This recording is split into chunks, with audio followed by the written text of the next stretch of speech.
नमस्कार 99 कॉन्क्लेव के इस खास पेशकश में आपका स्वागत है। मैं हूं तबरेज अनवर। जैसा कि आप जानते हैं कि विधानसभा चुनाव की तैयारियां जोर शोर से चल रही है। अपने अपने रिप्रेजेंटेटिव यहां पर आ रहे हैं और भेजे भी जा रहे हैं ताकि अपनी बातों को आप तक पहुंचा सके। क्या है उनके ख्याल, क्या क्या जानना चाहते हैं आप, वही सवाल हम इनसे करेंगे ताकि आपके अपने सवालों का जवाब मिल सके। हमारे साथ दो खास मेहमान इस वक्त मौजूद हैं। ठीक मेरी बाईं तरफ हैं रजनी रवानी, जो JLKM की केंद्रीय महिला मोर्चा की महासचिव हैं। तो प्लीज इनके लिए तालियों से स्वागत जरूर कर दें। और उनकी बाईं की तरफ हैं हंजुला बिन हक, जो रिप्रेजेंटेटिव हैं रोहित यादव के, जो है इंडिपेंडेंट कैंडिडेट उतरे हैं। और ये जो है हंजुला बिन हक पहले बीजेपी के प्रवक्ता भी हुआ करते थे, लेकिन उनका साथ छोड़ करके ये आए हैं रोहित यादव के साथ। दोनों बाघमारा से ही आ रहे हैं और इनसे सवाल जो ज्यादातर होंगे वो बाघमारा पर ही होंगे। लेकिन हमारे साथ कई ऐसे जर्नलिस्ट भी हैं, जैसे संजय कुमार हमारे साथ मौजूद हैं, और भी कई ऐसे हमारे जो जर्नलिस्ट हैं, जो पत्रकार हैं। उन्होंने बाघमारा में जाकर लोगों से सवाल किए कि क्या सवाल आपके जो हो सकते हैं, जो आपके जो नेता यहां पर हमारे साथ 99 कॉन्क्लेव में आए उनसे हम सवाल कर सकें। तो उन तमाम तरह के सवालों के साथ हम यहां पर मौजूद हैं। हमारा मकसद सिर्फ यही है कि हम अपने जो जनता है, जो वोटर्स हैं, जो नहीं घर से निकल रहे हैं, उनको निकालना है ताकि वो उन मुद्दों पर वोट दे सके, ताकि आने वाले समय में उनका बाघमारा बेहतर हो सके।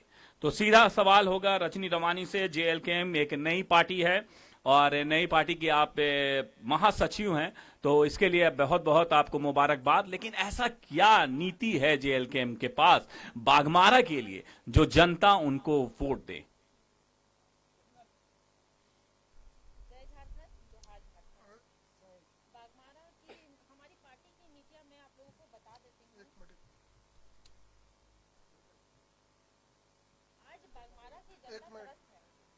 साउंड नहीं है। साउंड को जरा सा बेहतर किया जाए। रजनी रवानी जी का ऑन है जी। Okay, now okay, yes please. आज बाघमारा की स्थिति बहुत ही ज्यादा खराब है। आप ग्राउंड लेवल पे जाएंगे वहां पे तो आप वहां की शिक्षा को ले लीजिए, वहां की सामाजिक व्यवस्था को आप ले लीजिए, बहुत ही ज्यादा ही खराब है। जिसके चलते आज ये पार्टी बनी। दो पार्टियां पहले से ही थी, आपको पता होना चाहिए। दो पार्टियां वहां पे पहले से ही है, जिसके कारण वहां के लोगों की स्थिति और ज्यादा बदतर है। इसीलिए आज ये हमारी पार्टी आई और चुनाव लड़ने के लिए मैदान पे उतरी है। जी, यही जानना चाहते हैं कि क्या अगर आपकी पार्टी वहां पर जीत जाती है तो क्या मूलभूत चीजों को बदला जा सकेगा? क्योंकि जनता जो है वो समझती है कि जब वो वोट देकर आते हैं उनके बाद सरकारें बनती है, लेकिन स्थिति जैसी की तैसी ही रहती है। बहुत बदलाव देखने को नहीं मिलता है, क्योंकि 6 विधानसभा यहां धनबाद लोकसभा से हैं। और अगर आप पूरे धनबाद की स्थिति देखें तो जितना, मैं ये नहीं कहूंगा कि बदलाव नहीं हुआ है, लेकिन उस बनिस्बत धनबाद में जो बदलाव होने चाहिए, जिस हिसाब से धनबाद की तरक्की होनी चाहिए, उसमें बाघमारा भी आता, उस स्थिति में उसमें बदलाव नहीं आया है। हाँ, तो इसका जवाब ये रहेगा कि आज 24 साल हो गए ना बिहार से झारखंड को अलग हुए, और बाघमारा आज वहीं की वहीं है। आज इसको वहां पे आप गुंडागर्दी व्याप्त है, पूरी तरह से व्याप्त है। आप वहां के लोगों पे जाइए, डर का माहौल है। तो ये सब चेंजिंग कैसे आएगा? ये सब चेंज करने के लिए ही आज टाइगर जयराम महतो वहां पे आए हैं। और ये एक दिन में चेंज नहीं होगा, क्योंकि वहां के जो दबदबा वहां पे बहुत ही ज्यादा बढ़ गया है, दोनों पार्टियों के द्वारा और भी जो लोग हैं उनके द्वारा। तो हमें लगता है कि बाघमारा की स्थिति बिल्कुल अचानक से परिवर्तन नहीं हो सकता है। इसके लिए हमें और अभी लड़ाई करनी है, जिसकी शुरुआत हम लोगों ने की हुई है। कि जो पहले तो वहाँ की जो गुंडागर्दी के माहौल है उसको हमें चेंज करना है। वहाँ के शिक्षा को तो लेके जाएंगे तो वो बिल्कुल बदतर है। आप कोलफील्ड की शिक्षा व्यवस्था पे जाएंगे, जो पहले भी जो हमारे मेहमान लोग आए थे जिस विषय पे वो बात कर रहे थे, मुझे बहुत ही ज्यादा अच्छा लगा कि शिक्षा व्यवस्था यहाँ की बहुत ज्यादा खराब है। इतना ज्यादा कि मुझे दुख होता है कोलफील्ड की शिक्षा व्यवस्था को देखकर। सब ड्रेस पे जाते हैं, खाना पे जाते हैं, लेकिन शिक्षा पे नहीं जाते हैं। यही सवाल को आगे बढ़ाते हैं। जेएलकेएम एक पॉलिटिकल पार्टी बनी है, लेकिन जब पॉलिटिकल पार्टी बनने से पहले क्या उन्होंने शिक्षा पर कुछ काम किया है? क्योंकि जब एक पार्टी बनती है, जब एक नेता बनता है, यकीनन लोग उन पे भरोसा जगाते हैं।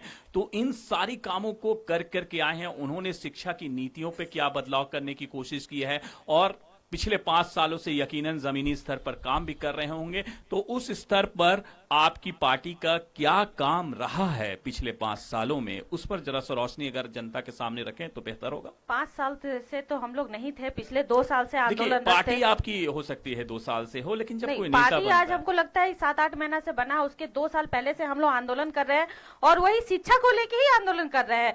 आज ये जेएसएससी का पेपर लीक हुआ, उस समय हमारा आंदोलन हुआ। उससे पहले जेपीएससी का शायद पेपर लीक हुआ था, उस समय आंदोलन हुआ। तो हम लोग आंदोलन से ही शुरुआत किए, क्योंकि हमारा कोई ना विधायक है, ना मुखिया है, ना वार्ड सरपंच है, लेकिन हम लोग लड़ रहे हैं उसी के लिए, बच्चों की भविष्य के लिए लड़ रहे हैं कि आज बच्चे रात रात भर बैठ के पढ़ते हैं और आज जब पेपर लीक हो जा रहा है तो ये बहुत दुख की बात है, जिसके लिए देवेंद्र नाथ ने लाठियां खाई और रांची हॉस्पिटल में वो भर्ती भी थे। तो हम लोग कह सकते हैं कि शिक्षा के लिए उन्होंने ये कदम उठाया था।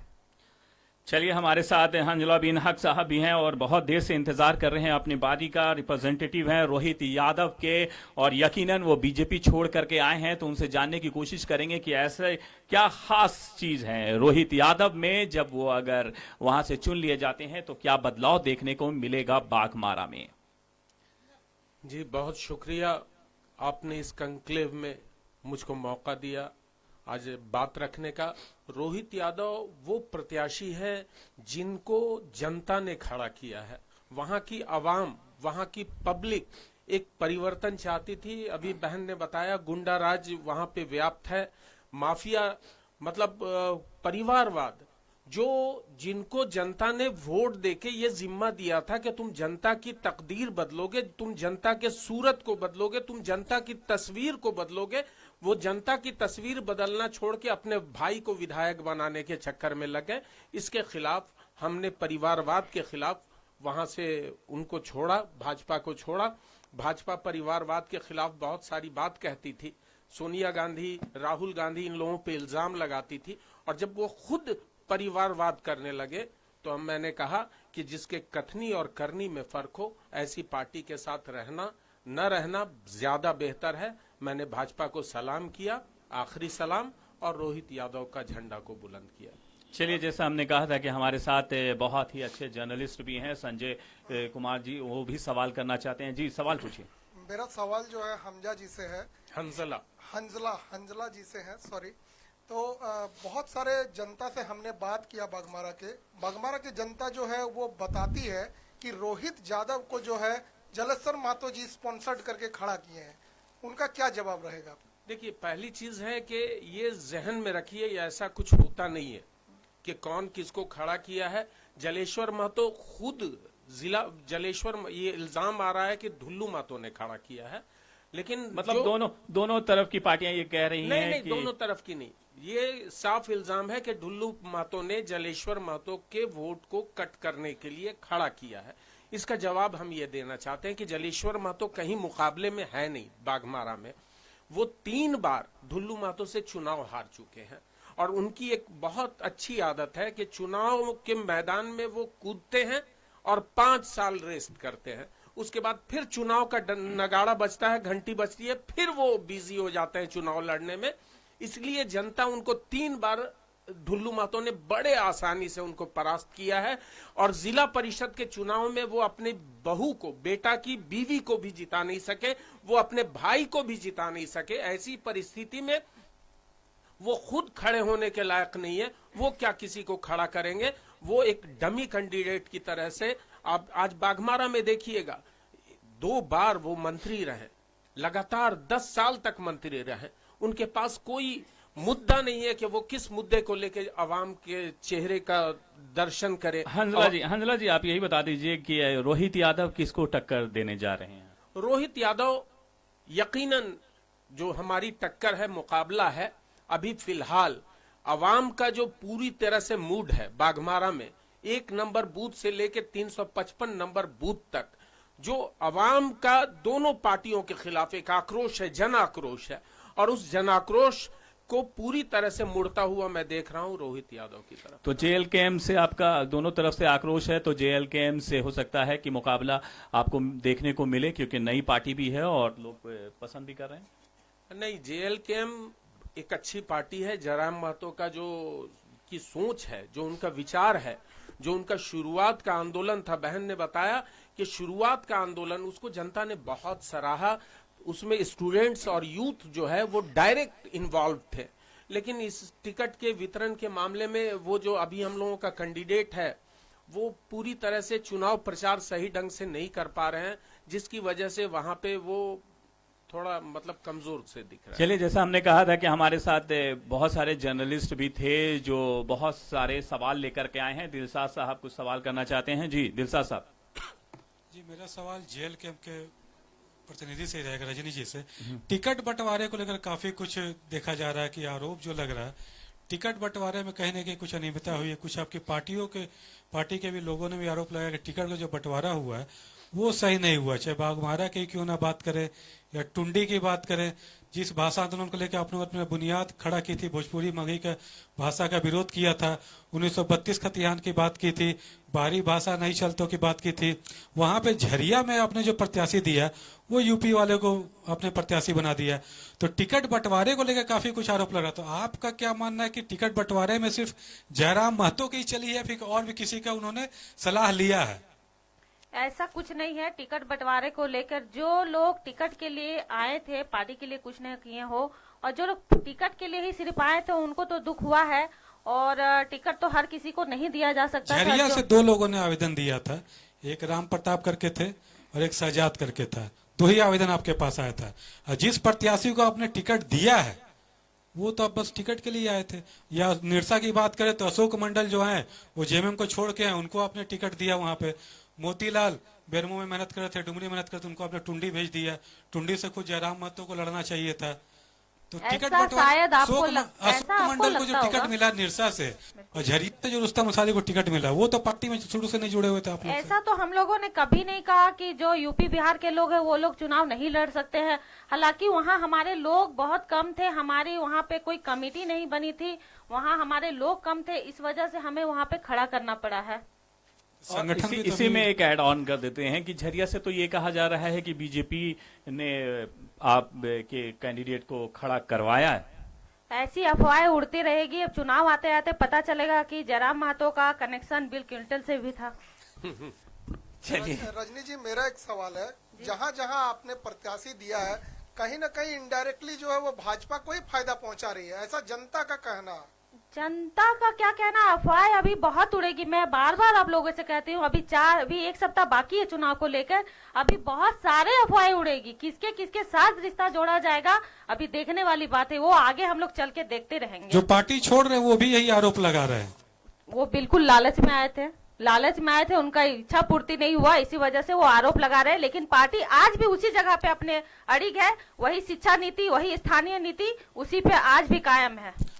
टिकट लेने के लिए आपकी पार्टी में वो भी अपनी कोई इच्छा पूरा करने के लिए आपके पार्टी से जुड़े हैं? वो आए हैं हमारे पार्टी में, उन्हें हमारी नीतियां, उनका स्वागत है बिल्कुल मेरे, और वो जब तक यहाँ रहेंगे हमारे पार्टी में, हमारी नीतियों और नियमों के अनुसार उन्हें चलना होगा। जो सुनहरा झारखंड बनाने का सपना हम लोगों ने देखा है वो हम लोग जरूर पूरा करेंगे।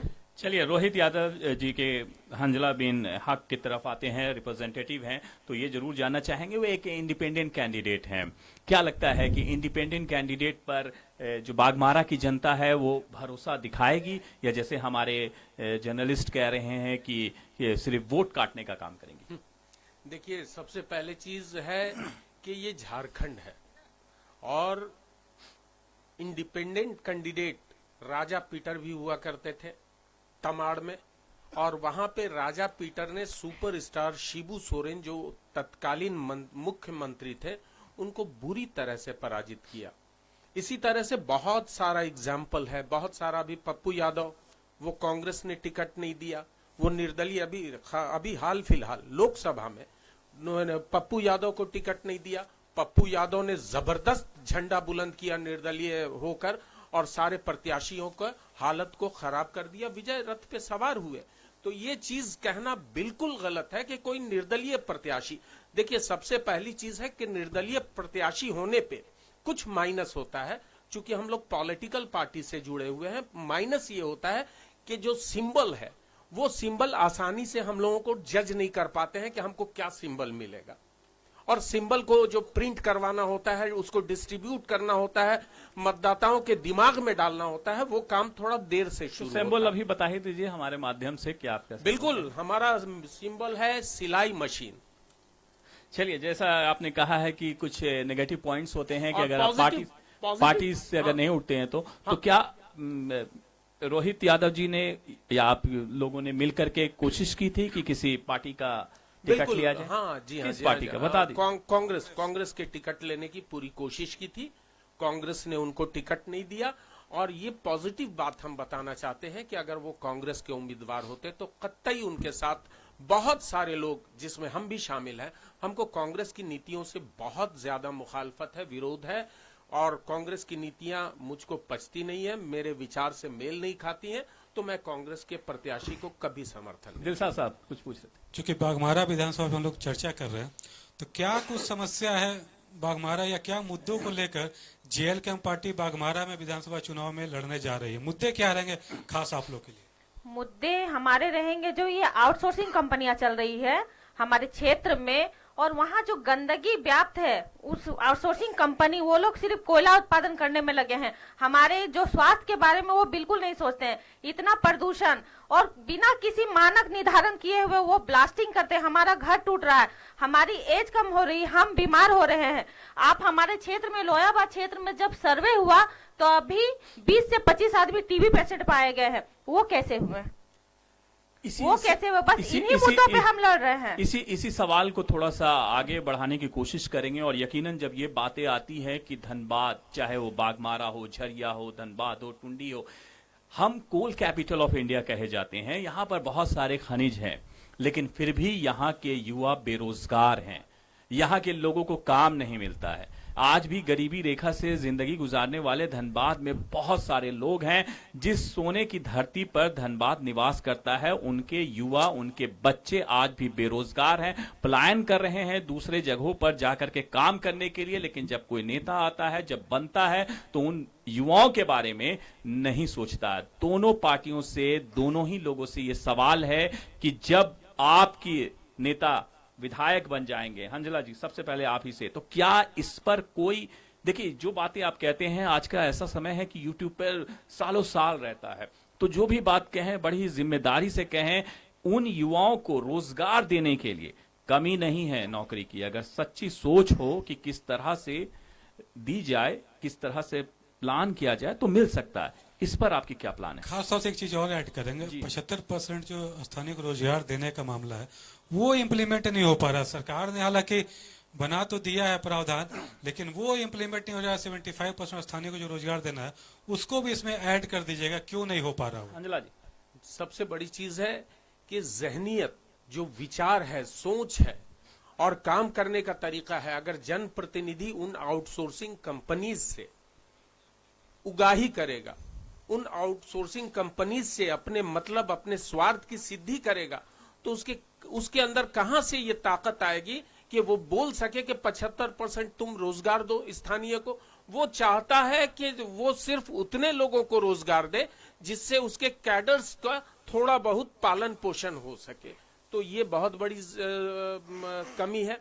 दूसरी चीज है कि अगर एक जनप्रतिनिधि अच्छी तरह से ये तय कर ले, और खास तौर पे कोयलांचल में मैंने देखा कि बिहार में बहुत जगह पे इस तरह का एग्जाम्पल है, अगर एक जनप्रतिनिधि सही तरीके से, सही सोच के साथ जमीन पे उतरे कि मैं किसी को बेरोजगार नहीं रहने दूंगा, अगर ये संकल्प लेके चले, तो हो सकता है कि 6 महीने में वो संकल्प पूरा नहीं हो, साल भर में संकल्प पूरा नहीं हो, लेकिन 5 साल में वो बहुत हद तक रोजगार के लिए बहुत लोगों को रोजगार से जोड़ सकते। क्या लगता है कि जो अभी सांसद बन गए हैं बाघमारा के विधायक, वो भी 3 टर्म के वहां पे विधायक रहे, तो वो भी रोजगार नहीं उपलब्ध करा पाए हैं क्या स्थानीयों को? बिल्कुल बिल्कुल, इस मामले में वो बिल्कुल फेल्योर रहे, बिल्कुल ही फेल्योर रहे। अगर ये स्थिति बाघमारा में रोजगार सृजन, रोजगार कहाँ है बाघमारा में? आउटसोर्सिंग कंपनीज पे कुछ दबंगों का, कुछ गुंडों का कब्जा है। उस बीजेपी में रहे हैं तो क्या मतलब क्या चीजें चलती है, क्या इस पर बात नहीं होती है? जब आप विधायक जी के साथ भी रहे होंगे तो क्या रहता है? देखिए, बीजेपी हो कोई भी पार्टी हो, सबसे बड़ी चीज है कि उसको ड्राइवर चलाता है। ड्राइविंग सीट पे कौन बैठा है, ये सबसे इंपॉर्टेंट चीज है। और ड्राइविंग सीट पे जो बैठा हुआ है वो अपने मुफाद के लिए, अपने फायदे के लिए अगर वो उसको उस पावर को इस्तेमाल करेगा कुर्सी पे बैठ के, तो यकीनन वो फेलियर होगा। जीत कैसे गए वो, फिर सांसद कैसे बन गए? देखिए, सांसद ये बहुत बड़ी चीज है, इसको समझने की बात है कि जब हम वोट डालने जाते हैं, जब हम वोट देने जाते हैं तो हम शिक्षा को दरकिनार कर देते हैं। जब हम वोट देते हैं तो रोजगार को दरकिनार कर देते हैं। जब हम वोट देते हैं तो बिजली और पानी को दरकिनार कर देते हैं। वोट देते वक्त हमको सिर्फ ये याद रहता है कि हम हिंदू और फलाना मुसलमान को हमको कमजोर करना है। ये जात, ये धर्म, और इसकी वजह से जब भी कोई वोट डालेगा तो हमारा डेमोक्रेसी मजबूत नहीं हो सकता। इसी के साथ एक और अंजना आप जी, बता दें। मेरा एक प्रश्न है। 75 वाला में कल मुझे भी कुछ रोहित कहना है। यादव जी के समर्थन में वोट मांगने के लिए अक्षरा सिंह आ रही है।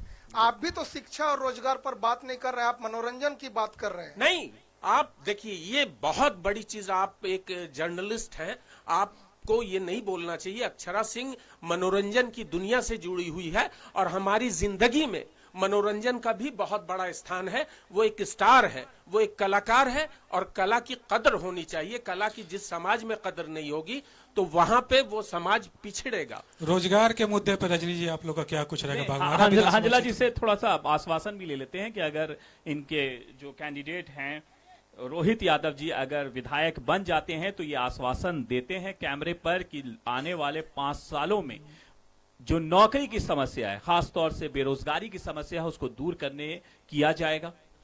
यकीनन इस बात की पूरी तौर पे मैं जिम्मेवारी के साथ ये कहता हूं। मैं बता दूं कि रोहित यादव एक प्रत्याशी जरूर है, मगर हमारी एक स्टीयरिंग कमेटी है, संचालन समिति है।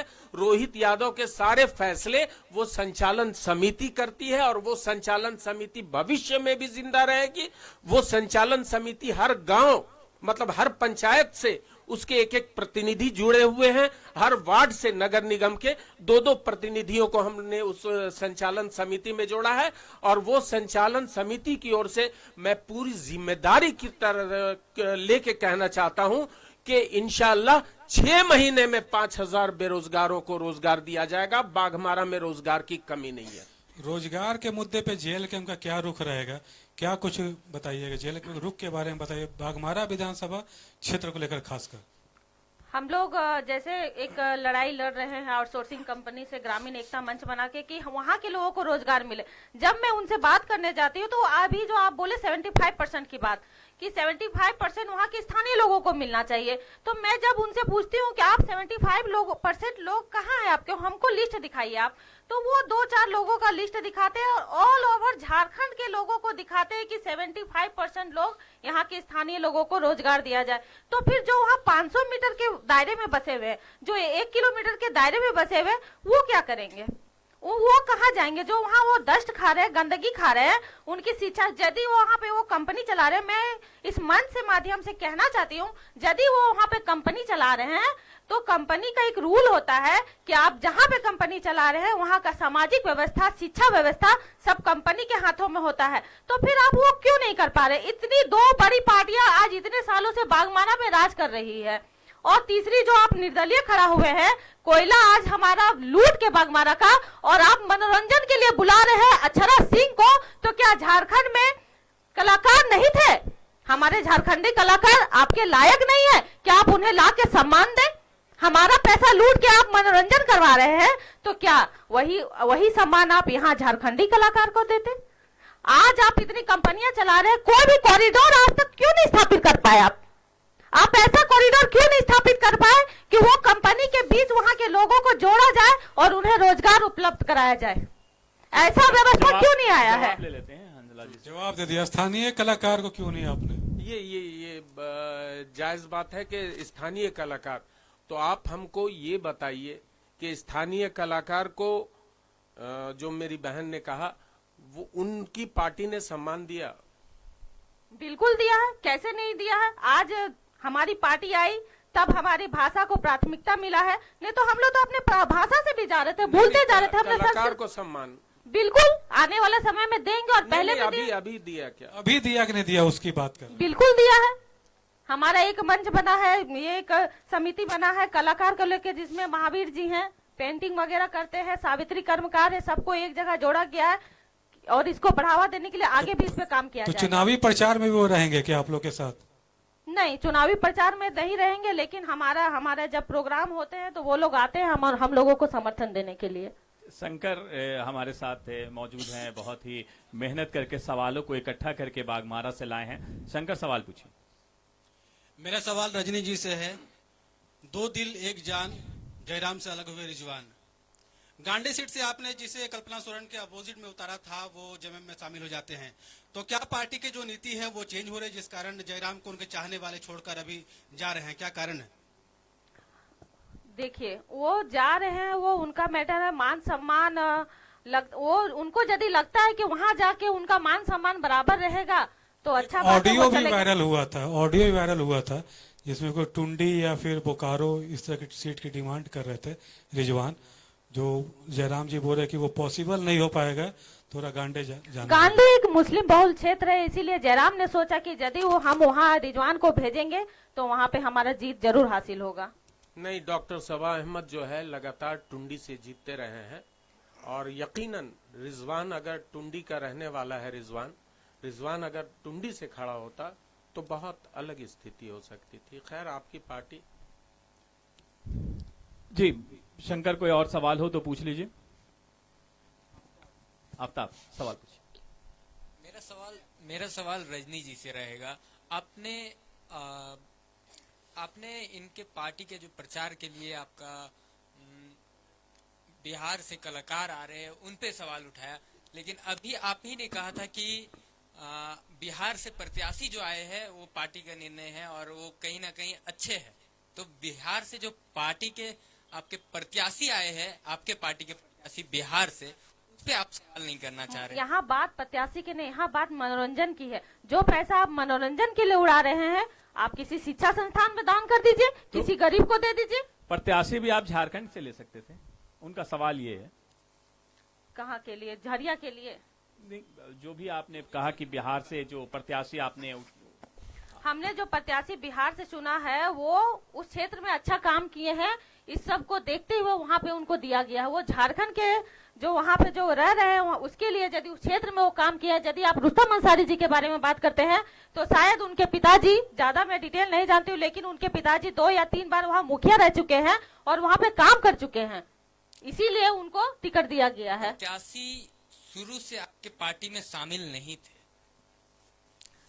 मैं आपको पहले ही बता चुकी हूँ कि झरिया में और निरसा में हमारी कमेटी नहीं बनी थी, वहाँ हमारे लोग नहीं थे, इसी वजह से वहाँ पे उनको टिकट दिया गया। चलिए फिर भी ये सवाल आपका पार्टी क्या है और निर्णय लेना अभी आप लोगों का अधिकार है, लेकिन जनता सिर्फ ये जानना चाहती है कि अगर आपकी पार्टी वहां पर जीत करके आती है तो जनता के लिए आपकी पार्टी क्या करेगी। और इन्हीं सवालों को हम लेकर के आए हैं कि जो भी नेता यहाँ पर आए अपने चीजों को रख सके, अपनी बातों को रख सके, क्योंकि अगर आप एक एक करके जाएंगे तो शायद बहुत दिन लग जाएगा, लेकिन एक हम माध्यम बने हैं 99 कॉन्क्लेव की आपकी बातों को उन तक पहुंचा दें।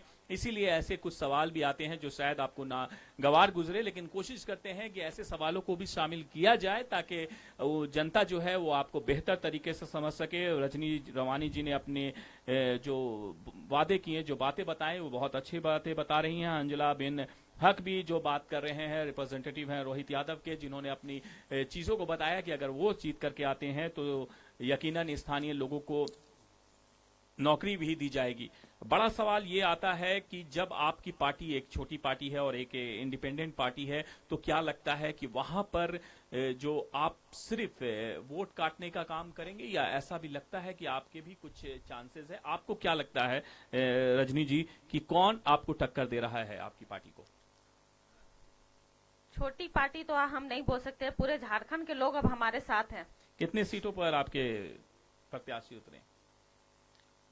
66 शायद 66 देखिए 70। अभी आप 81 पर भी नहीं उतरे हैं, तो हम ये कह सकते हैं कि दूसरे के बनिस्बत जहां पर 81 उतर रहे हैं तो थोड़ी सी छोटी पार्टी है, नई पार्टी है, लेकिन ये मकसद बिल्कुल नहीं होता है, कोई भी जीत सकता है। तो कौन सी पार्टी आपको टक्कर देने लग रही है? हमारे सामने दोनों पार्टियां हैं, दोनों पार्टियों से हमारी टक्कर है, क्योंकि वो हमारे सामने बहुत ही ज्यादा मजबूत है पैसे को लेकर, धनबल को लेकर। इसीलिए हम कह सकते हैं कि हमारी जो टक्कर है वो दोनों पार्टियां से है, क्योंकि उतना धन उतना हम लोग नहीं खर्च कर पा रहे, ना ही हम लोग करेंगे। इस तरह का खर्च आगे भी चल के, मैं इस टीवी चैनल के माध्यम से कहना चाहती हूँ कि इस तरह का फालतू खर्च हम लोग कभी नहीं करेंगे चुनाव प्रचार प्रसार के लिए। और इस तरह का जो आदत मुझे सबसे ज्यादा खराब लगता है कि नोट देके वोट लिया जाता है, नोट दिया जाता है 500 500 500, एक वोट की कीमत 500 है। कैसे पता? पता है, बिल्कुल पता है। अगल बगल बातें होती है कि 500 मिलेगी, पेटी खुलेगी, 500 500 करके मिलेगी, और सुबह हमें वोट देने जाता। तो मैं जहां जाती हूँ, ऐसे नहीं कि मैं पार्टी में हूँ इसलिए ये प्रचार प्रसार करती हूँ, मैं अपने इंडिपेंडेंट में सबको बोलती हूँ कि ये जो नियम है ये ऐसे नहीं खत्म हो सकता, ये नियम को हम लोगों को काफी खत्म करना है। महंगी गाड़ियां आप लोग के भी रैली में देखा जा रहा है। हाँ, लाखों की गाड़ी तो गाड़ियां, है, बाइक मेरे जो है, घर- बाइक काफी 2 लाख 3 लाख की बाइक देखा जा रहा है, उसमें बिल्कुल, टाइगर घूम मेरे रहे हैं। घर में गाड़ी है, मेरे चाचा के घर में गाड़ी है। जब जयराम का आता है काफिला तो हम लोग के घर में जितनी गाड़ियां है सब जयराम के पीछे चली जाती है। ऐसे करके बहुत सारे घर है, सबके घर से गाड़ी जाती है जयराम के पीछे। रजनी जी, जब सवाल जब आपका पैसे पे आई है तो एक वीडियो वायरल हुआ था जिसमें जयराम कहते हुए हम लोग सुन सकते हैं कि 5 रुपया आएंगे, 1 रुपया रिजवान को जाएगा, 2 रुपया पूजा को जाएगा, 1 रुपया पूजा को जाएगा, 1 रुपया मोती को जाएगा। जो भी है। लेकिन ये क्या था, ये वीडियो का मतलब क्या था कि ऑडियो 5 का। इस रुपया वीडियो आएगा? का, इस ऑडियो का मैं आपको मतलब समझाती हूँ कि चंदा हम लोग देते हैं पार्टी में, ठीक है। हम लोग मैं खुद अपने गांव से मेरी जो भी इच्छा होती है सबकी 1000 500 हम लोग चुनाव में चंदा देते हैं। जो चंदा जयराम के पास जाता है उसी कैलकुलेशन की बात हो रही थी कि जो भी चंदा आप लोगों के माध्यम से मेरे पास आएगा वो 1 रुपया पूजा को, 1 रुपया रिजवान को और 1 रुपया मोतीलाल को। और जब मैं मुखिया हूँ पार्टी का अकाउंट क्यों निकला? पार्टी का अकाउंट खुला है अभी आप लोग का? नहीं, अभी तक पार्टी का अकाउंट नहीं खुला है। मुझे उस विषय में ज्यादा पता नहीं है, लेकिन शायद नहीं खुला होगा। आज भी बागमारा में जो है 3 पार्टी के कार्यकर्ता को जो है निष्कासित किया गया, मतलब कारण बताओ नोटिस भेजा गया। आपके पार्टी के कार्यकर्ता को हमेशा नोटिस ही भेजते हैं आपके सुप्रीमो। आपके कार्यकर्ता कट्टर क्यों नहीं बन पा रहे हैं? जैसे भाजपा का है, कांग्रेस का है, रोहित जी का है, उस तरह का कट्टर समर्थक क्यों नहीं है? नहीं, कट्टर आप नहीं बोल सकते। अभी देखिए, अभी बहुत सारे लोग हैं जो इस पार्टी को छोड़कर उस पार्टी को में जा रहे हैं। ये माध्यम हुआ, ये जो कारण है ये पैसे के कारण हो रहा है। लोग 500 500 1000 पे जा रहे हैं। आप सब पार्टी को आरोप लगा रहे हैं, आप खुद का आरोप क्यों नहीं बता पा रहे हैं? बताइए। जयराम जी आते हैं अपने साथ जो है वो हजारों गाड़ियों को लेकर आते हैं, सिंदरी विधानसभा में आते किसको हैं। मना करेंगे? बताइए आप किसको मना करेंगे? मेरे ही गांव अभी कल लोयाबाद आए तो मेरे क्षेत्र सब बाइक लेके चले गए। हम लोगों ने किसी को तेल का पैसा नहीं दिया, हम लोगों ने किसी को खाने के पैसा नहीं दिया। डेडिकेटेड हैं, डेडिकेटेड। बिल्कुल, अपने जब वो खुद से जानते आए। हैं कि जयराम आ रहे हैं तो सब खुद ही चल पड़ते हैं। चलिए उनके बागमारा पीछे। पे फोकस किया जाए। बागमारा पे हंसला जी, यही सवाल आपसे रहेगा कि देखिए हमने रोजगार की बात कर ली, शिक्षा की बात कर ली, लेकिन जो सड़कों की स्थिति है, एक भव्य मंदिर भी वहां पर बना, लेकिन सड़क की स्थिति आज भी अगर आप देखेंगे गांव में, या पानी की जो समस्या है वो आज भी उस तरह की है। हमारे कई रिपोर्टर गए वहां पर, लेकिन आज भी जो 50 साल पहले जो स्थिति थी वैसे ही आज भी स्थिति है। हमने पहले भी कहा है कि बागमारा हो या धनबाद हो, यहाँ पर पैसे की कमी नहीं है। जब इलेक्शन होते हैं तो उस वक्त पैसे को देखने को मिलता है। तो उन स्थितियों को बेहतर क्यों नहीं किया जाता है? क्या कारण रहते हैं कि नहीं बेहतर किया जाता? और आपकी अगर रोहित यादव जीत करके आते हैं तो इन पर भी क्या विचार विमर्श किए जाएंगे? बहुत अच्छा सवाल है। ये जहन में रखिए कि अगर मंशा रहे तो सर जलेसर महतो को इसमें ऐड कर दीजिए क्योंकि वो भी मंत्री बने थे। हाँ, अगर मंशा हो तो चीजें बदल सकती हैं। CSR फंड की बात हो रही थी। आपको एक चीज हम याद दिलाना चाहते हैं कि झारखंड पॉल्यूशन कंट्रोल बोर्ड भी है। हमारी बहन कह रही थी कि लोयाबाद में एक सर्वे हुआ और उसमें टीबी पेशेंट, सिर्फ टीबी पेशेंट नहीं, बहुत सारी संक्रामक बीमारियों का आज पूरी तरह से फैल चुकी है इन आउटसोर्सिंग कंपनीज के जरिए। और जो ये हेवी ब्लास्टिंग करते हैं, एक ब्लास्टिंग का लिमिट होता है कि आप इतना इस रेंज तक ब्लास्टिंग कर सकते हैं, मगर ये आउटसोर्सिंग कंपनीज हेवी ब्लास्टिंग करती है। क्यों? झारखंड पॉल्यूशन कंट्रोल बोर्ड कर क्या रहा है, ये कौन जनप्रतिनिधि पूछेगा, किससे पूछेगा? और जनता तो बैठ गई 5 साल में इलेक्शन के बाद वोट देके। तो ये सारी चीज है, अगर आउटसोर्सिंग के खिलाफ आप आंदोलन करने जाइएगा तो आपका सामना मुकाबला पुलिस। साहब, इसी को ऐड ऑन करते हुए एक सवाल, क्योंकि आप राजनीति में बहुत दिनों से हैं, मैं अगर गलत नहीं हूं तो कम से कम 20-22 सालों से मैं आपको देख रहा हूं कि इस लाइन में हैं और बहुत सारे पॉलिटिकल पार्टी के नेता से आप मिलते रहते हैं। एक सवाल जो जहन में आते हैं और जनता भी ये जानना चाहती है, ऐसा क्या कारण होता है कि जब वो नेता नहीं बनते हैं, जब वो विधायक नहीं बनते हैं, जब वो सांसद नहीं बनते हैं, तो वादे तो बहुत करते हैं, लेकिन जैसे ही बन जाते हैं तो उन वादों को पूरा नहीं कर पाते हैं? क्या कमी रहती है? क्या? ये बहुत अच्छा सवाल है। हम लोग नियंत्रण विहीन छोड़ देते हैं पार्टियों को, नेताओं को। अब कोई नेता को, आज जयराम महतो इतना बड़ा संघर्ष, इतना बड़ा आंदोलन, इतना बड़ा पब्लिक का उनके साथ डिवोशन, ये हमारा रिजवान शुरू से जब JBKSS था, वो भाषा के लिए रिजवान की बहुत बड़ा रोल था। आज रिजवान हट गया, बहुत सारे लोग हटते चले गए, तो डिवोशन, संजय मेहता भी थे, वो भी हट गए।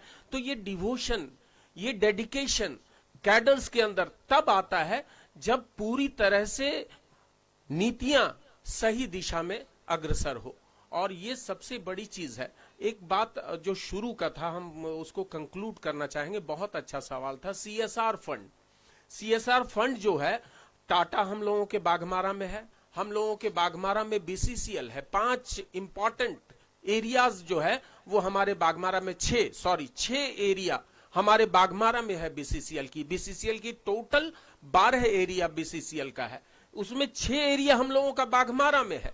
CSR फंड जाता कहां है? जबकि हमारे जो सांसद महोदय हैं वो AITUC के, ट्रेड यूनियन के बहुत बड़े नेता हैं, वो सेंट्रल कमिटी मेंबर है AITUC के। यूनाइटेड कोल वर्कर्स यूनियन के जो प्रेसिडेंट हैं वो शरद महतो है, शत्रुघ्न महतो है, जो अभी प्रत्याशी हैं। तो वो इन सवालों को उनको पूछना चाहिए था। और उसके पहले हमारे OP लाल साहब भी थे, हमारे जलेश्वर महतो, वो भी ट्रेड यूनियन लीडर है। और दूसरा जो जवाब है कि ये नियंत्रण विहीन जब भी होगी कोई पार्टी, हमारी बहन कह रही है, आज संघर्ष कर रही है हमारी बहन, हम लोग नियंत्रण विहीन पार्टियों को नहीं छोड़े, नेताओं को नहीं छोड़े, उनको एक संचालन समिति के माध्यम से उनको बांधने का काम करें। और उनको बांध के अगर हम रखेंगे तो निश्चित रूप से कोई प्रत्याशी, कोई नेता नियंत्रण विहीन नहीं होगा। और जब नेता नियंत्रण विहीन नहीं होगा तो जनता के मुद्दे स्वतः समाप्त होते जाएंगे। रजनी रवानी जी, आपसे सवाल है, आपने एक मुद्दा भी उठाया था कि रिजवान को क्यों वहां भेजा जा रहा था, कि मुस्लिम वोटर्स वहां पर ज्यादा है। आज भी 75 साल आजादी के हो गए हैं, आज भी क्या वोटर्स देख करके प्रत्याशी उतारने की जरूरत है? उतारे हैं, इस पर नहीं, जरूरत है। क्या मुस्लिम वोटर्स ज्यादा हैं तो हम मुस्लिम कैंडिडेट को उतारें, अगर दलित ज्यादा है तो दलित कैंडिडेट को उतारें। कैंडिडेट अच्छे होने चाहिए, मुस्लिम हो, हिंदू हो, दलित हो। इन मुद्दों पर पार्टी अगर ऐसा सोचेगी तो फिर जनता कैसे बंटवारा कर सकेगी कि हमें वोट कैसे देना? बिल्कुल, मैं आपकी बातों से बिल्कुल सहमत हूँ। आज चुनाव का जो माहौल है कहीं ना कहीं इसी मुद्दे पे आके अटक गया है। क्यों नहीं हम उन्हें चेंज करते हैं? पार्टी शुरुआत क्यों नहीं करती है उसको चेंज? हर पार्टी ये कहती है कि हम इस मुद्दे पर नहीं है, हम चाहते हैं कि अच्छा कैंडिडेट उतारें, हम अच्छा काम करें। लेकिन जब वो कैंडिडेट उतारने का, अभी आपने खुद कह दिया कि वहां पे मुस्लिम वोटर्स ज्यादा है इसलिए हम मुस्लिम कैंडिडेट देना चाहते थे। खासकर आपकी पार्टी नहीं है, आपकी पार्टी से लोगों को ज्यादा उम्मीदें हैं, जो खासकर युवाओं में आप लोग की पार्टी काफी क्रेज है। तो आपकी पार्टी और आपकी पार्टी के सुप्रीमो ऐसा सोचेंगे, वो कितना उचित है? काबिलियत थी कि वो कहीं से भी लड़ता तो वो जीत जाता, लेकिन वो अपनी काबिलियत को पहचान नहीं पाए और कहीं ना कहीं अपने मार्ग से विहीन हो गए। आपने कहा कि हम उनको वहां भेज रहे थे कि वहां मुस्लिम वोटर्स ज्यादा, इस पर मैंने सवाल किया। बिल्कुल बिल्कुल, वहाँ पे पॉलिटिकल पार्टी ऐसे क्यों बांटती है? और पॉलिटिकल पार्टी के अलावा तो कोई नहीं देखिएगा किसी भी फील्ड में, चाहे वो जर्नलिज्म हो, स्पोर्ट्स हो, किसी भी पार्टी अगर जगह पर आप देखिएगा तो वहां पर हिंदू मुस्लिम का फीलिंग कम आता है। लेकिन जैसे ही पॉलिटिकल पार्टी कैंडिडेट उतारती है या अपने भाषण देती है तो वहां पर बांटने की क्यों जरूरत पड़ती है? हमारे साथ आप एक एग्जाम्पल देते हैं, राजेश सर यहाँ पर मौजूद हैं। हम लोगों ने बहुत क्रिकेट साथ में खेला है। आज जब मुलाकात हुआ बहुत दिनों के बाद तो उछल करके उनसे गले मिलने के लिए गए और ऐसा फील भी नहीं होने दिए कि कोई हिंदू है या मुस्लिम है। आप देखिए, कभी ऐसा फील नहीं होता। हम लोग यहाँ पर जर्नलिस्ट इतने हैं, बहुत सारे हिंदू हैं, बहुत सारे मुस्लिम हैं। बड़े भाई को बहुत सालों से उन्होंने हमको सिखाया है एंकरिंग करना। मुझे बोलने में बहुत खुशी होता है कि बड़े भाई को हम 22-23 सालों से उन्होंने सिखाया मुझे एंकरिंग करना। लेकिन कभी ऐसा फील नहीं हुआ कि हिंदू है मुस्लिम है। लेकिन ऐसा क्यों हो जाता? देखिए, राजेश भाई आ गए हैं, मैं इनसे जानना चाहूंगा कि ऐसा फीलिंग के क्रिकेटर नहीं, पहले उनसे जान लेते हैं क्योंकि हम लाइव दिखाना चाहता हूं। हम लोग पे कभी भी नहीं आया। हम लोग को तो कोई, हमारे पिताजी का जन्म कबाड़ी पट्टी में हुआ है, पिंटू जानता है, और आज तक हम लोग एक दूसरे के यहाँ रहना तो थोड़ी, खाना पीना सब एक दूसरे के यहाँ। आप इस बात से अंदाजा लगा सकते हैं कि उन्होंने अभी मेरा नाम भी लिया तो घर का नाम लिया, तो आप समझ सकते हैं, इस मुद्दे पर सोच सकते हैं कि घर का नाम राजेश भाई को याद है। तो ऐसा फीलिंग कभी नहीं आता। लेकिन जब पॉलिटिकल पार्टी जब राजनीति करने आती है तो क्यों बांटना चाहती है? रजनी जी, आप बहुत अच्छी प्रवक्ता हैं, महासचिव हैं, बहुत अच्छा बोल रहे हैं, नई पार्टी है, पहले इनसे जानना चाहेंगे क्यों ऐसा आता? ये मतलब ये लोग बना के रखे हुए जो आगे से आप बदलिए ना। हाँ बिल्कुल, इसको बदलेंगे, लेकिन उसके लिए हम लोगों को आना पड़ेगा भैया। सबसे पहले हम लोग आएंगे तब तो कुछ बदल पाएंगे। नहीं, ऐसा क्यों सोचते हैं कि जब हम मैदान में आएंगे तभी क्रिकेट हमको खेलने का मौका मिले? करें ना, आप एक एग्जाम्पल सेट करें, आप पहल करें। हाँ, क्यों? जीतने के बाद जो कीजिएगा, जीतने से पहले की बात कीजिए ना। नहीं, इस हम लोगों ने कभी जातिवाद को लेके ये नहीं किया है। अभी पार्टी आपने में कभी खुद नहीं। कहा है, देखिए रिकॉर्ड में है कि वहाँ पर चूंकि मुस्लिम वोटर ज्यादा थे इसलिए हम उनको वहाँ से अभी सबसे इसको चेंज करने के लिए सबसे पहले हम लोगों को सत्ता में आना पड़ेगा। एक दिन में ये चेंज नहीं हो सकता, इस विषय को आप समझिए। आज 24 साल हो गए, जब कुछ चेंज नहीं हुआ है तो फिर ये विषय कैसे चेंज हो सकता है? इसको धीरे धीरे बदला जा सकता है। जयराम मातो कोई भगवान नहीं है, या फिर हम लोग कोई भगवान नहीं कि इसको एक दिन में चेंज कर दें। देखिए, शंकर भी सवाल इस मुद्दे पर करने के लिए आ गया, क्योंकि सभी हम लोग ये चाहते हैं कि ये हिंदू, मैं खुद चाहती हूँ, मेरा बेटा भी आज धनबाद यहाँ से क्रिकेट खेलता है, उसके जो टीचर है वो खुद यही मुस्लिम समुदाय के ही है, उनका मैं बहुत रिस्पेक्ट करती हूँ। लेकिन मुझे दुख होता है ये देखकर कि आज मेरा बेटा क्रिकेट खेल रहा है, दिन रात मेहनत कर रहा है, तो उसका भविष्य क्या होगा? उसका भविष्य क्या होगा? ये धनबाद से कभी आगे बढ़ पाएगा कि नहीं? इसीलिए आज रजनी जी, बिल्कुल। और एक बात से मैं आपके बात से सहमत नहीं हुई। जहां आज के देश में महिला सशक्तिकरण की बात की जाती है, हमारे छोटे गांव की, छोटे प्रदेश की महिला जाके जो बड़े बड़े भारत के प्रयोगशाला में जाके वहां पे वैज्ञानिक साइंटिस्ट बनती है। अभी देखिए पायलट उड़ाते, मतलब कि एरोप्लेन उड़ा रही है। लेकिन जब अक्षरा सिंह की बात आपने कहा कि वो दूसरे राज्य से है, यहाँ पे क्यों आ रही है कला, तो महिला सशक्तिकरण लेकर कैसी सोच है आपकी? मैं उनका बहुत मान सम्मान करती हूँ। वो कलाकार है, सारे कलाकार एक होते हैं। लेकिन बात यहाँ पहले हम लोग झारखंड जो कला साहित्य, अब हर क्षेत्र में हम लोग पीछे हैं। हमारा संरक्षण के लिए झारखंड सरकार ने कुछ भी नहीं किया है। हमारी भाषा को संरक्षित रखने के लिए कुछ भी नहीं किया है। एक भाषा है हमारी असुरी, उसको संरक्षित रखने के लिए कुछ भी नहीं किया। हमारी जो लिपियां है वो विलुप्त होने जा रही है, तो उनको संरक्षित नहीं किया जा रहा। आज ये मुद्दे आए क्यों? आज ये मुद्दे इसलिए आए हैं। आज जयराम रोड पे आया क्यों? इसी मुद्दे पे आया, अपने संस्कृति। तो आपका कहने का मतलब है कि एक कलाकारा जो है वो दूसरे राज्य से यहाँ आके अगर भोजपुरी में वो गाना गा देगी तो आपका जो भाषा है वो अथी में आ जाएगा, खतरे में पड़ जाएगा। आप मंगाइए, कीजिए किसी ऐसे स्पेशल ये पे। अब आप चुनावी तौर पे आ रहे हैं, हमको नहीं लगता है कि उनको इस समय पे आके मनोरंजन पेश करना चाहिए। जो आप इसमें वेस्ट कर रहे हैं, हमारा ही पैसा है, वो सरकार का ही, हमारा जनता का ही पैसा है, बागमारा के लोगों का ही वो पैसा है। मैं आप लोगों को बता देती हूँ। तो मैं उनका बहुत मान सम्मान करती हूँ, लेकिन उनके मान सम्मान से ज्यादा अभी झारखंड के जो कलाकार है उनको बढ़ावा देना बहुत ज्यादा जरूरी है। चलिए, हंजला जी बिन हक साहब, आपसे अंतिम दौर में हम लोग पहुंच चुके हैं और इन सब बातों को बीच बीच में उठाते रहना चाहिए ताकि लोगों को भी समझ में आए, नेता को भी समझ में आए कि अब इन मुद्दों से हट करके वोट मांगने की जरूरत है।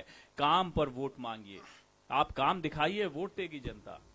तो क्या कहना चाहेंगे, किस तरह की रणनीति चल रही है आपकी और क्या प्लानिंग है आपके, जो बाघमारा के जो प्लानिंग आपके हैं उनको जिताने को लेकर क्या कुछ प्लानिंग, क्योंकि दो बड़ी पार्टियां हैं, दिग्गज पार्टी पैसे से परिपूर्ण है, और तीसरी पार्टी जेल के, उसको नकारा नहीं जा सकता है, क्योंकि जयराम मत तो कहने के कि युवाओं के तो आदर्श बन ही चुके हैं, तो उनको आप इग्नोर नहीं कर सकते हैं। देखिए, हम लोग किसी को इग्नोर नहीं कर रहे हैं। हम लोग जो 13 प्रत्याशी है, 13 प्रत्याशी को इग्नोर नहीं कर रहे हैं। सबकी अपनी अपनी ताकत है। एक बात तबरेज भाई आपने बहुत अच्छी कही, मेरे जहन में एक कहानी आ गई जिसकी वजह से हम मौलाना अबुल कलाम आजाद जो देश के पहले शिक्षा मंत्री थे, उनको रामपुर से, जो आजम खान की सीट है, रामपुर से उनको टिकट दिया कांग्रेस ने। उन्होंने उस टिकट को वापस कर दिया और ये कह के वापस किया कि आपने मुझको रामपुर में इसलिए भेजा है कि वो मुस्लिम पॉपुलेटेड इलाका है और मैं मुसलमानों का नेता नहीं हूं, मैं हिंदुस्तान का नेता हूं। तो ये मौलाना अबुल कलाम आजाद की सोच थी, पहले देश के शिक्षा मंत्री की सोच थी। ऐसी सोच, ऐसा विचार, ये सबसे इंपॉर्टेंट चीज है। और दूसरी बात कि हम लोग किसी प्रत्याशी को, दीपक रवानी अपने आदर्श, अपने उसूलों के लिए लड़ रहे हैं। भाजपा वो परिवारवाद कहती थी, शायद शत्रुघ्न महतो में उसको परिवार नहीं नजर आता है, तो वो अपने उसूलों पे लड़ रहे हैं। जनता जिसके उसूल को, ये डेमोक्रेसी है, जिसके उसूल को जनता ज्यादा मानेगी, जिसकी नीति को ज्यादा मानेगी, जिसकी नीयत साफ होगी और सफलता उसी को प्राप्त होगी। और हम लोग सिर्फ जनता की तरफ फोकस कर रहे हैं। कौन पार्टी क्या कर रही है हमको नहीं मालूम है, लेकिन हमको ये लगता है कि जनता का जो समर्थन है, जन समर्थन है, जिस तरह से जेएलकेएम के हमारे महासचिव थे अल्पसंख्यक मोर्चा के फैयाज, वो हमारे साथ आ गए, जेएलकेएम के और सारे नेता आ गए, भारतीय जनता पार्टी के नेता हैं, कांग्रेस के प्रवक्ता हैं, ये सारे लोग आते जा रहे हैं। तन्हा ही चला था मैं जानिबे मंजिल, मगर लोग मिलते गए, काफिला बनता गया। हंजला साहब बहुत बहुत शुक्रिया। रजनी रवानी जी बहुत बहुत शुक्रिया यहाँ पर आकर के अपनी बातों को रखने के लिए और बखूबी रखने के लिए। कई मुद्दों पर हमने बातचीत की और कई सवाल दागे, लेकिन बखूबी इन्होंने जिस तरह से सवालों का जवाब दिया, जनता के कई सवाल थे, उन सवालों का जवाब दिया। यकीनन आने वाले समय में जेएलकेएम की ये महासचिव हैं, बड़ी नेता बने, यही आशा करते हैं। हंजला बिन हक साहब ने अपनी बातों को बहुत अच्छे से रखा और जैसा कि आप जानते हैं 99 कॉन्क्लेव का मकसद ही यही है कि प्रत्याशियों के प्रतिनिधि जो यहाँ पर आए, प्रत्याशी आए, अपनी बातों को जनता तक पहुंचा सके, किन मुद्दों को लेकर के वो चुनाव लड़ रहे हैं, अगर वो जीत जाते हैं तो क्या करेंगे, और इन्हीं सवालों के साथ जब वो जीत जाए तो अपने सवाल उनसे दोबारा कर सके। और 99 कॉन्क्लेव ये उम्मीद रखता है, उनकी पूरी टीम उम्मीद रखता है कि कोई भी प्रत्याशी बाघमारा से जीते, बाघमारा की जनता की जीत हो। बहुत बहुत शुक्रिया 99 कॉन्क्लेव देखने के लिए।